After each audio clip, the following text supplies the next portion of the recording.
All right, let's go ahead and dive into my game of the night between the Portland Trail Blazers and the Dallas Mavericks.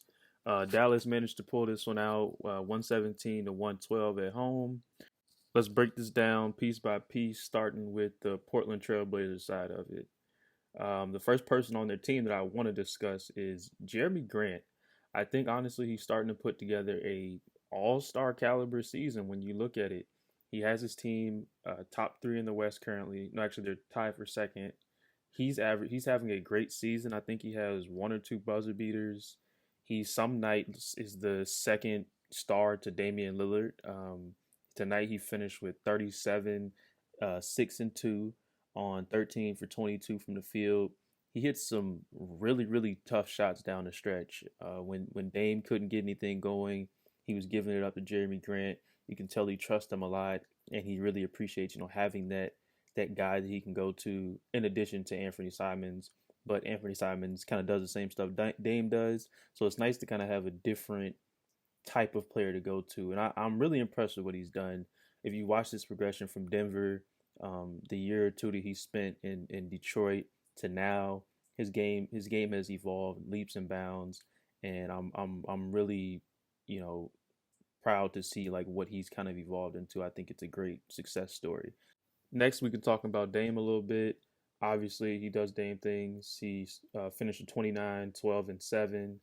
He didn't shoot it the greatest. He was 6 for 16, which I would like that to be a little better. He had a few too many turnovers late in the game, which I didn't like. But I will say his playmaking and decision making has been exceptional. I touched on it a little bit talking about Jeremy Grant. He's really trusting his teammates. I think that's big for Dame. Trusting it up, trusting to give the ball up and going to get it back, and trusting that your teammates are going to do something good with the basketball. I think that's really been a progression for him this year. I don't see him, having huge scoring games like 50, 60 pieces because he doesn't need to. But yeah, so not a great shooting night, but I do see the progression in his game, and I hope that continues as the season goes on. Then very quickly, I'll talk about Anthony Simons. Had a high expectations for him coming to this season. He's been a little up and down, which I think was expected coming into a new role.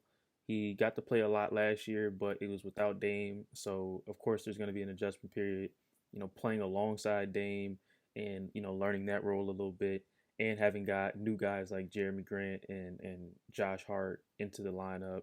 So he's done pretty well so far this season. I expect him to pick it up a lot more. He shot it pretty well tonight. He was 5-11 from three, 9 of 20 overall, finished with 24 points. He got in there, mixed it up a little bit with 7 rebounds. So overall, not a bad game from him. All right, now that I've talked about the Portland Trailblazers side of it, let's talk about the team that actually won the game, the Dallas Mavericks. So first off, of course, Luka Doncic was amazing. As I was watching this game, I was in my head thinking Jeremy Grant was doing a decent job guarding Luka Doncic, but looking at the box score, granted that doesn't tell the whole story, but looking at the box score, 42, 13, and 10 on 13 for 22 shooting. I I don't know how good he could have been doing. I would say his defense looked great, but sometimes Luka was just making tough shots, getting to the free throw line still. I mean, he's gonna do Luka things, so I'm not too shocked by what he's doing. But I will say that I was critical of him and their offense in the sense of I thought they needed to get more people involved. There needed to be more people creating shots. I had a video that I didn't release, but in that video, and I'm kind of glad that I didn't. In that video, I was talking about they need to get Spencer Dinwiddie more involved. They need to get Christian Wood more involved, and even Tim Hardaway a little bit. And tonight, those three guys got involved. Spencer Dinwiddie went on a crazy run late in the game that really won them the game. If you want to be honest, he hit three straight threes, 3 or 4 straight threes. I don't know how they kept leaving him open. I don't know how Portland kept leaving him open, but he was open and he knocked him down. Finished with 20 points. Tim Hardaway Jr. only shot 3 for 10 from the three, but 16 points overall. Christian Wood, I believe, yeah, he fouled out, but he still finished with 19 in 25 minutes, which is crazy efficient on 7 of 11. So again, I'm glad I didn't release that video because those were the guys that I was expecting, and looking forward to step up their game because Luka can't do it all. And even tonight, he did it all, but he still had some help along the way, which I think that is sustainable.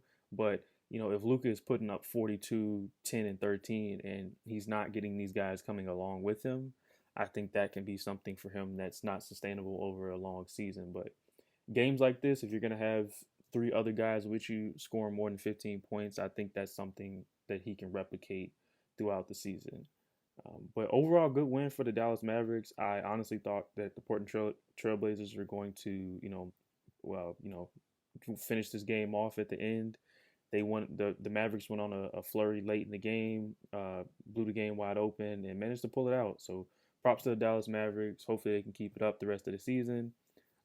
Both teams look good. I'm looking forward to see what they're gonna do this season. So that's it for this one. Until next time, I appreciate you guys for watching.